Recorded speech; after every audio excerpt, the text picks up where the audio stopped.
gorgeous, it's Becky here from BB Studio London. Today I want to talk about our nervous system. So all of our hormones are created in a place called the nervous system, and there are two sides to our nervous system.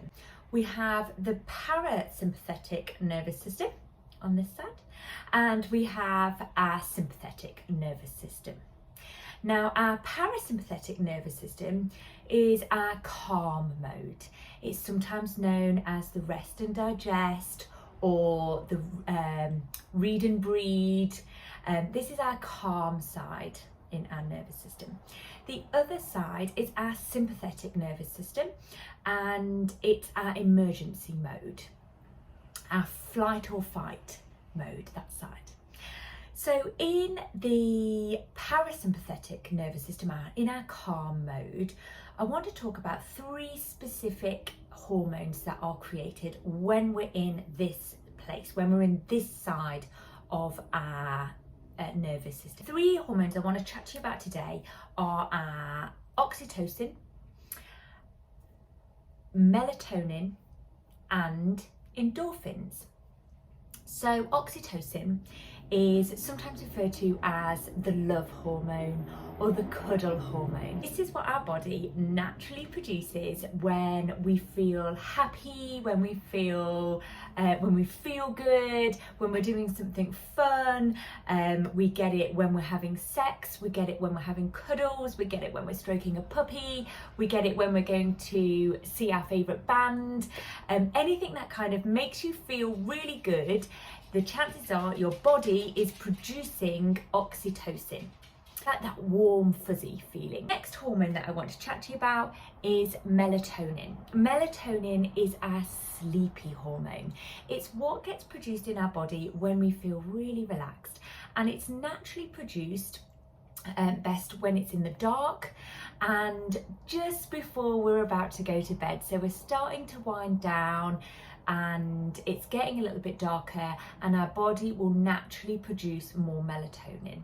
This is the one that kind of goes out of kilter when we experience jet lag, because that hormone goes all out of whack when we're going in and out of different time zones. This one is super helpful because it aids our relaxation.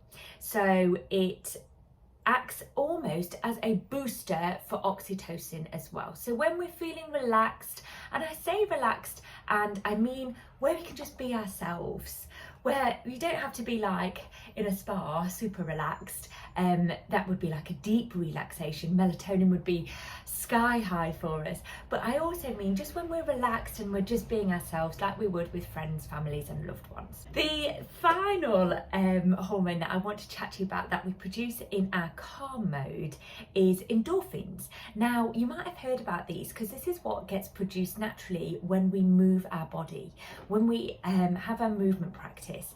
And endorphins are actually, if we bottled them up, they're a stronger pain relief than morphine. It's amazing.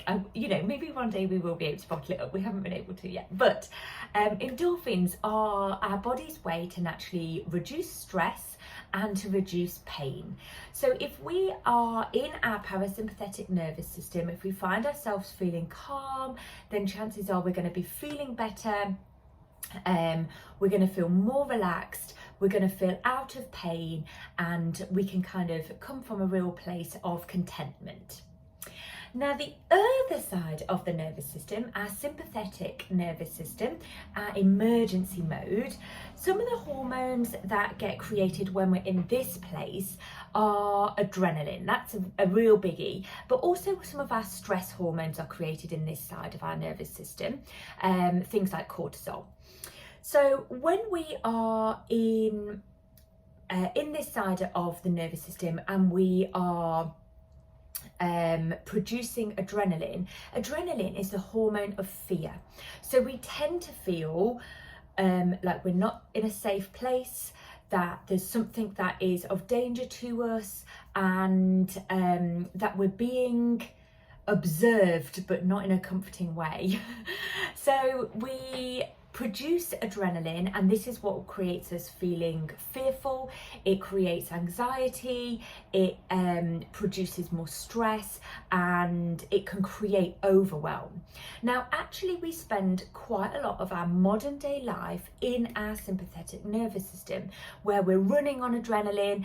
There's expectations of us, and that drives us to lead through fear rather than coming from a calm place. What the physiological reaction is when we're producing a lot of adrenaline is our blood goes to our limbs. Now, as we said before, this is our fight and flight mode.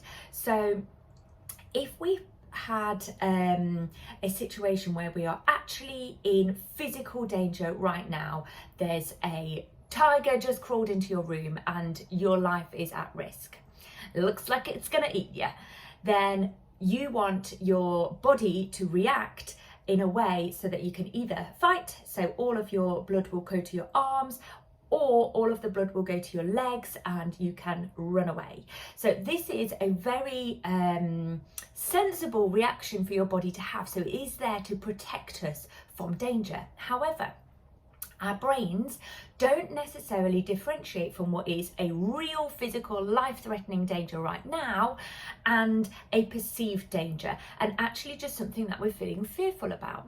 So what can happen is our body produces adrenaline, it sends that reaction, it takes the blood away from our internal organs and sends it towards our limbs, but actually we're going into a meeting that we're just a little bit nervous about. And what the side effects of this are is that actually our blood has gone away from our brain, so our brain is less oxygenated, and this can leave us feeling like we're going to be making irrational decisions. It can make us feel like we're not clear. It can make us feel fuzzy. If you find yourself in your sympathetic nervous system, there are so many things that you can do to help move you over into your parasympathetic nervous system.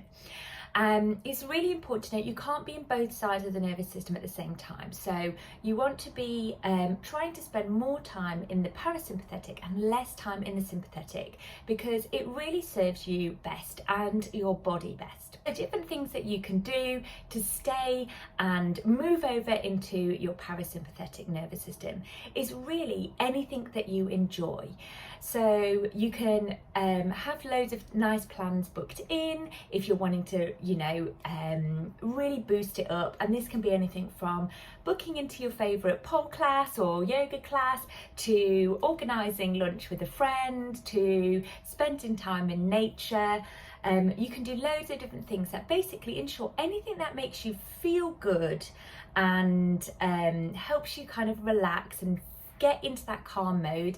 Then you're going to be spending more and more time in your parasympathetic nervous system.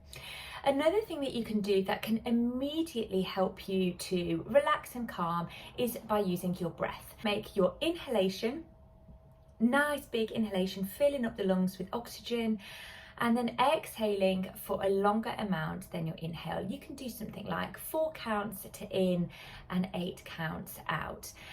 If you, like me, sometimes struggle with counting and you suddenly forget how to breathe when you have to count at the same time, then you can just breathe in and make sure that your exhalation is longer. So let's just have a little play with that now. So let's inhale and exhale it out. Inhale and exhale. Inhaling and exhaling. Feel a little bit more relaxed already? We only did 3 big breaths there. You can do as many as you need to, and it just helps to calm, bring you back centered and grounded, and hopefully take you out of that sympathetic emergency mode that isn't serving you very well, and move you more into your calm mode, where you can feel relaxed, where you can feel grounded, and you can get so much more done as well. I hope this has been helpful. I hope that you have enjoyed watching this video. Thank you. See you soon.